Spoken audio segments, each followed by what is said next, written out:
ha causado, ha sido objeto de comentario al menos. No sé si es tan novedoso lo que dijo la futura ministra del Interior, Isquia Siches, en el sentido de no descartar la posibilidad de prorrogar o restablecer en algún momento el estado de excepción constitucional, el estado de excepción en la Araucanía. Recordemos que el gobierno que llega, la actual oposición ha sido muy crítica con los estados de excepción, digamos, a nivel parlamentario o a nivel de cúpulas políticas, no así a nivel territorial, porque hay parlamentarios de la actual oposición que han validado esa medida. Ahora, uno podría decir que lo que ha dicho Isquia Siches es de toda lógica, porque ninguna autoridad debería, en principio, renunciar a un instrumento que es constitucional, que es legal y que está a su disposición. Pero en un inicio habían dicho que eso no iba a suceder, que no lo iban a prorrogar. Ahora dijeron que no se descarta, que no cambia se descarta. Un poco. Ahora, ¿por qué? Yo creo que hay varios datos. En primer lugar, es evidente que hay parlamentarios de la macrozona sur que han señalado que esto ha funcionado, que había hay estadísticas gubernamentales, uno puede discrepar de ellas, pero hay estadísticas que dicen que se redujeron algún tipo de atentados. O sea, que ha habido una reducción efectivamente de los atentados en la macrozona sur desde el estado de emergencia. ¿Qué dice? Una disminución de 44% de los hechos en violencia rural. Es algún dato que se ha entregado. Pero también yo creo que está lo otro, la presión de las propias comunidades locales a partir de alcaldes, diputados, pero también gobernadores que no han sido contrarios a la medida. Con quienes Isquia Siches también ha estado en conversaciones, ha estado en reuniones. Y porque además yo creo que es absurdo a priori negarse al uso de un instrumento que es legal. Ahora, la pregunta, después de todo esto, porque este es un debate no pequeño, digamos, pero es un anexo del tema de fondo, es ¿qué va a hacer el gobierno entrante cuando llegue al poder? ¿Qué señal va a dar respecto a la violencia en la macrozona sur? Que es un hecho indesmentible, están los atentados, esta semana se han quemado casas y en el último tiempo han habido ejecuciones, balazos, esos 2 trabajadores forestales que fueron prácticamente ejecutados, desarmados en un auto, no estaban en movimiento, estaban ahí, no lo emboscaron, llegaron y lo ejecutaron fríamente. Entonces uno se pregunta, ¿qué va a hacer la futura administración ante esto? También existe la pregunta de...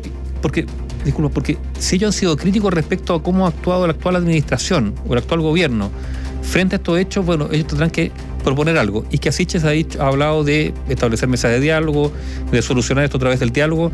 Vamos a ver cuáles van a ser los instrumentos que van a implementar o intentar implementar para llevarlo adelante. El diputado Mellado de Renovación Nacional, esta información está en nuestra plataforma web BioBio Chile, el diputado Miguel Mellado, dijo que de aquí en adelante, esto fue textual lo que dijo, serán culpa de Boric las próximas muertes en la Araucanía. Es un tema muy complejo, lo hemos abordado muchísimas veces acá en la radio.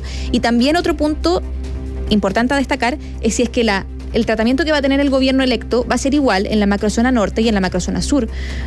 Porque lo que han dicho respecto al estado de excepción por la situación de la inmigración es distinta también la postura que han tomado respecto al sur. Absolutamente. Entonces, van a tener un trabajo más bien igual, van a tomar medidas equivalentes en los lugares. ¿Qué van a realizar? Porque ahora hay un cambio de discurso, no dicen que van a prorrogar. Esto también se da, importante destacar, después de que el ministro Rodrigo Delgado informara una nueva solicitud de prórroga para el estado de excepción de la macrozona sur. No fue a pito de nada. Y criticada por sectores de la oposición, señalando que quieren gobernar más allá del 11 de marzo, porque ese estado va a pasar el 11 de marzo. Ahora, sí, uno podría preguntarse qué novedades nos puede entregar. Sí, uno puede advertir que lo más complejo, o una de las cosas complejas de esta situación es que entre en el debate del tira y afloja político, ¿no es cierto? Que este parlamentario esté diciendo que lo que venga es culpa de Boric. ¿Por qué? Porque es probable que a partir del 11 de marzo buenas partes de las cosas malas la actual administración se la achaque al gobierno de Piñera. O sea, es lo que ocurre, llega un nuevo gobierno y todo lo que no le resulta es culpa del gobierno anterior. Adelantar que lo que venga es culpa del gobierno futuro, a mí me parece que es parte de la misma, no sé si la verdad es inconsecuencia, pero el mismo aprovechamiento político corto, digamos, de las coyunturas. Y va en contra también con la idea de la oposición constructiva que también había dicho Chile Vamos que iba a tener en el futuro gobierno, o sea, un discurso así o una declaración así, sin que el gobierno electo asuma aún. Bueno, eso también es una plataforma comunicacional fuerte del oficialismo actual, que ha criticado a la actual oposición de haber hecho una oposición destructiva, poco colaborativa con la administración de Sebastián Piñera, pero vamos a ver si eso tiene un correlato después, esta crítica, ¿no es cierto?, a cómo la futura oposición se va a comportar con el gobierno de Gabriel Boric. Eso está todo por verse. Y yo insisto, lo que está por verse, cuáles van a ser las primeras señales, porque es muy probable que la administración, el gobierno de Gabriel Boric, inmediatamente pretenda dar algunas señales respecto a un fenómeno tan complejo como es la violencia en la macrozona sur. ¿Por qué? Porque han sido muy críticos de cómo este gobierno ha actuado y por lo tanto se supone que si hay una crítica es porque ellos tienen una receta mejor. Y eso debería mostrarse ya. Han hablado de que quieren hacer algo distinto a lo que se ha hecho en toda la historia, que las mesas de diálogo ya quedaron chicas, que es necesario tomar acciones en el lugar, o sea, quieren una nueva fórmula para poder buscar nuevas soluciones al conflicto que es histórico y... Fórmula que no se ha adelantado. No. Salvo decir que se quiere dialogar con todo, pero recordemos que mesas de diálogo, como tú lo señalas, han habido muchas, que además no prosperaron, digamos. Hubo grandes avances al comienzo de esta administración con el ministro Moreno, ¿te acuerdas tú? Pero que finalmente terminó en nada por el incidente del homicidio del comunero Catrillanca, y esto quedó hasta ahí. Es una situación que yo creo va a ser interesante de ver cómo se asume por el nuevo gobierno ya entrando. Y lo otro, vamos a hablar de Ucrania brevemente, yo insisto en que la información está, hay mucha información, pero también hay mucha desinformación respecto a Ucrania.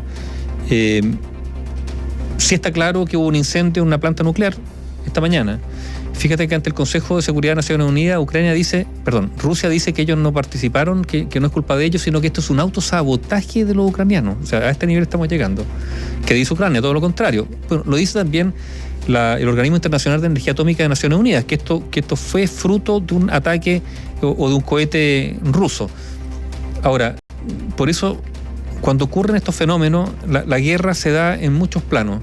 Está el plano militar, está el plano también económico, y esa es la apuesta de Occidente hoy día frente a Rusia, estrangular económicamente a Rusia para obligarlo a aflojar. Pero también está el plano de la información y la desinformación. Lo último que se sabía en el día de hoy es que Putin insiste que todo va como está planificado. Algunos dicen que la evacuación de las ciudades a través de corredores humanitarios va a permitir que ataquen las fuerzas militares rusas, porque se supone que quienes queden ahí serían militares. Y ya lo han señalado algunos, es que la ofensiva no va a parar y que los próximos días incluso tendería a recrudecer. Lo que sí está claro es que han habido 2 rondas de conversaciones, hay una tercera que seguramente se va a desarrollar este fin de semana. Y el presidente de Ucrania también dijo que lo necesario era que ellos dos se sentaran a conversar.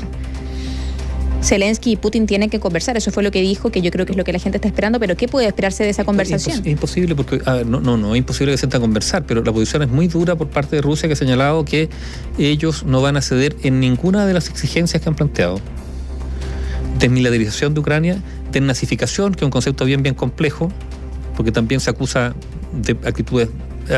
se están los dos bandos achacándose de quién puede ser asimilado, digamos, a conductas nazis. Y por lo tanto eso es parte, yo creo, también de intentos mutuos de propaganda, de agresión propagandística. Pero también que Crimea, absolutamente anexionada por Ucrania hace un par de años, queda anexionada por Rusia, queda para Rusia, y que las 2 regiones del este de Ucrania, donde hay rebeldes prorrusos, se les reconozca su independencia y por lo tanto que pasen a ser prácticamente parte de Rusia. Y que además haya un veto para la eventual incorporación de Ucrania a la OTAN. O sea, esas condiciones son para Rusia, lo dijo Putin el día de hoy, como el mínimo. Y yo no sé si Ucrania está dispuesto a aceptar eso, así que la situación ahí... Y probablemente la apuesta de Ucrania es que las sanciones económicas de Occidente a Rusia empiecen a tener efecto. Eso. Ya lo están teniendo. ¿Cuál va a ser la respuesta rusa?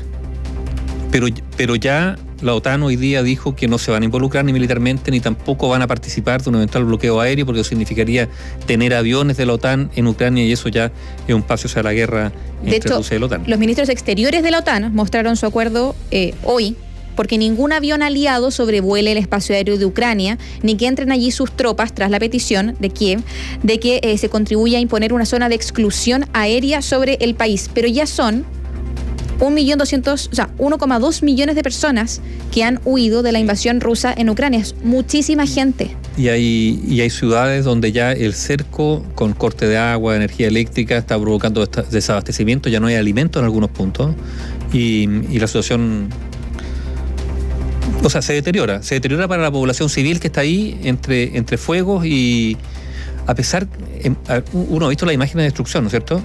Rusia hoy día ha insistido, Vladimir Putin dijo que Rusia no ha bombardeado ninguna ciudad ucraniana. Y uno se pregunta, bueno, esa destrucción, ¿de dónde salió? Porque claro, uno podría decir, fue un autosabotaje lo de la estación nuclear esta mañana, eso es lo que dice Rusia, lo desmiente Ucrania, pero que todo lo otro también haya sido objeto de autosabotaje parece un poco inconcebible. Bueno, ojalá, en primer lugar, ojalá que haya una tercera ronda de negociación este fin de semana, y hay que ver si se avanzará algo.